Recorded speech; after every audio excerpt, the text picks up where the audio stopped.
Bismillahirrahmanirrahim. Assalamualaikum warahmatullahi wabarakatuh. Pada kesempatan ini, saya akan menjelaskan tentang visi, misi, strategi, dan sasaran dalam promosi kesehatan. Ini merupakan salah satu pokok bahasan dalam mata kuliah promosi kesehatan yang tujuannya agar mahasiswa mampu mengetahui, memahami tentang visi, misi, strategi, dan sasaran dalam promosi kesehatan sebagai dasar dalam melakukan promosi kesehatan. Tentu saja sebelum kita bahas tentang visi, misi, strategi, dan sasaran dalam promosi kesehatan, sebaiknya kita tahu dulu apa yang dimaksud dengan visi dan misi secara umum. Visi itu tentu saja sudah sering kita dengar. Teman-teman mungkin sering mendengar visi suatu perusahaan, visi suatu organisasi, institusi pendidikan, dan lain-lain. Tentu saja semuanya itu mempunyai visi.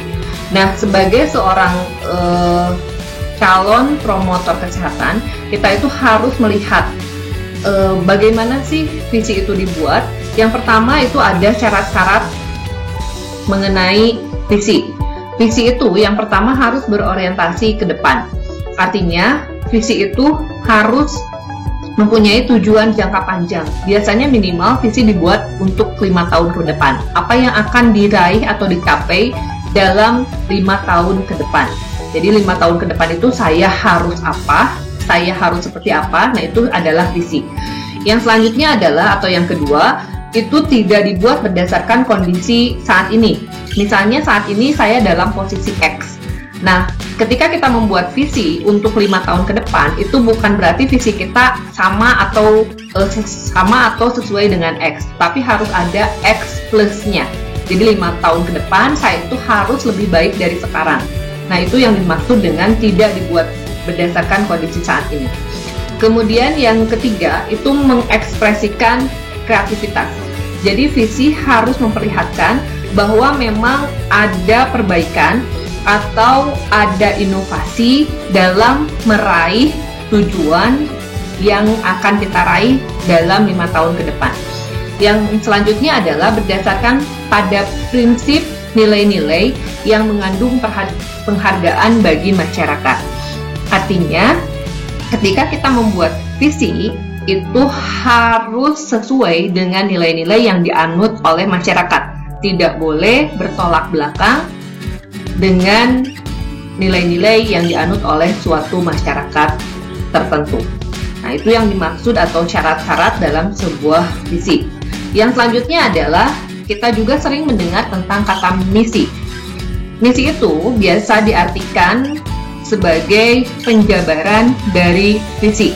Jadi ketika kita misalnya sudah mempunyai visi, salah satunya adalah visi yang sudah lama dalam visi Indonesia Sehat misalnya tahun 2010, nah itu adalah visi. Nah, kemudian kita mempunyai misinya. Bagaimana caranya kita mencapai bahwa masyarakat Indonesia harus sehat semua? Nah, itu akan dijabarkan dalam suatu misi. Jadi biasanya misi itu lebih panjang dari visi. Yang pertama itu, misi itu pernyataan tentang apa yang harus dikerjakan oleh perusahaan atau lembaga dalam usaha mewujudkan visi. Jadi nanti isinya adalah suatu pernyataan apa yang harus kita kerjakan untuk mencapai visi. 5 tahun ke depan misalnya visi kita adalah Z. Nah, apa yang harus kita lakukan atau harus kita kerjakan untuk mencapai Z tersebut. Yang selanjutnya adalah yang kedua, tujuan dan alasan mengapa perusahaan atau lembaga itu dibuat. Jadi di sini berisi sejarah, mengapa sih kita penting ada dalam suatu keadaan, ya, atau dalam suatu sistem. Itu harus dijabarkan juga dalam misi. Yang ketiga adalah memberi arah sekaligus batasan proses pencapaian tujuan agar dalam pencapaian misi, maksud saya pencapaian visi, kita tidak keluar jalur, maka itu akan dibuat jalurnya atau dibuat arahannya dalam misi agar apa yang kita kerjakan itu sesuai tracknya atau sesuai jalannya. Itu yang harus ada dalam misi. Nah, untuk selanjutnya setelah kita mengetahui tentang makna secara umum atau arti secara umum visi dan misi, kita akan masuk ke dalam visi promosi kesehatan. Jadi dalam promosi kesehatan, kita juga harus mempunyai visi. Nah, visinya itu tentu saja umum, dan itu harus dijadikan patokan kita sebagai petugas kesehatan. Untuk apa sih kita melakukan promosi kesehatan? Itu tujuannya atau visinya harus sangat jelas. Yang pertama, dalam melakukan promosi kesehatan, kita itu mempunyai visi adalah agar membuat masyarakat mau memelihara kesehatannya.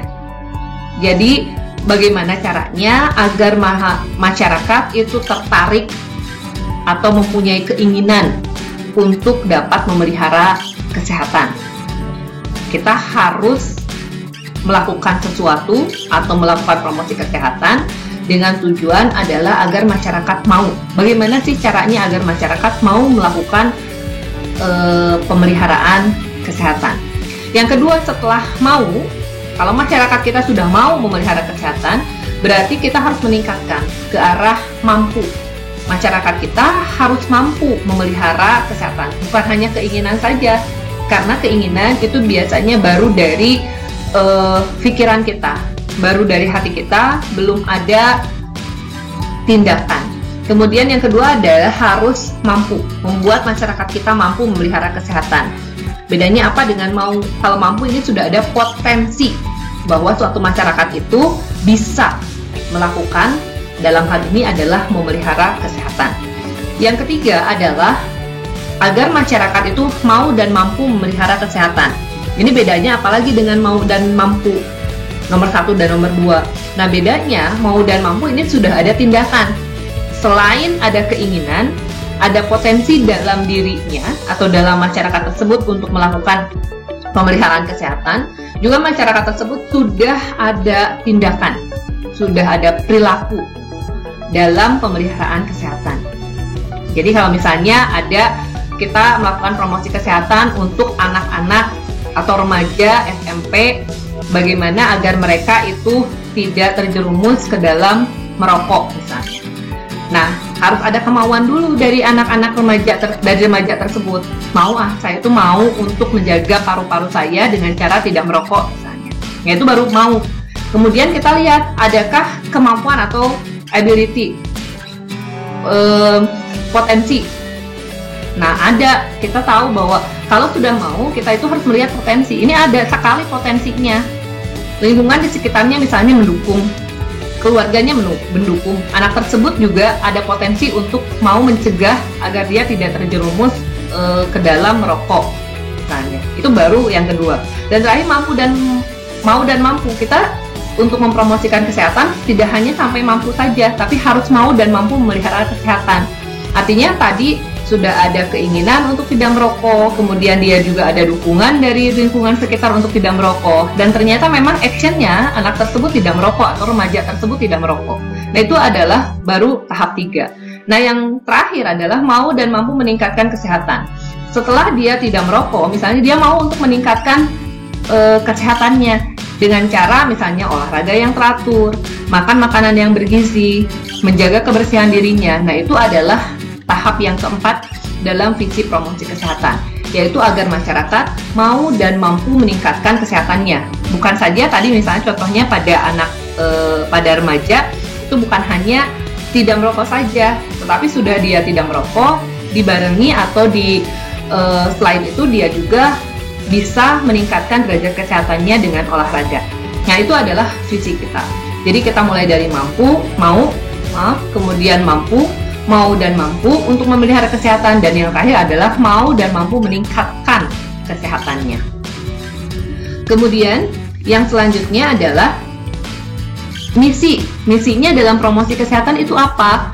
Misinya kita adalah ada 3, yaitu adalah sebagai advokat atau melakukan kegiatan advokasi, kemudian mediasi atau menjembatani, dan yang terakhir adalah memampukan atau enable. Yang pertama adalah advokasi. Jadi promosi kesehatan itu bukan hanya pendidikan kesehatan atau penyuluhan saja, tetapi kita melakukan kegiatan-kegiatan yang lain. Yang pertama adalah advokasi atau upaya-upaya terhadap para pengambil keputusan di berbagai program atau sektor yang terkait dengan kesehatan. Artinya, kita itu harus bisa mengadvokasi kepada decision maker atau pengambil keputusan yang berhubungan dengan kesehatan. Yang selanjutnya adalah menjembatani. Ya, kita sebagai jembatan atau penghubung ya, menjalin kemitraan dengan berbagai program dan sektor yang terkait dengan kesehatan. Yang ketiga adalah memampukan. Nah, ini bagian yang terkecilnya sebetulnya, memberikan keterampilan, kemampuan pada masyarakat agar mereka mempercayai dan meningkatkan kesehatan mereka sendiri secara mandiri. Nah, ini bisa dengan salah satunya adalah promosi kesehatan, yaitu penyuluhan atau health education.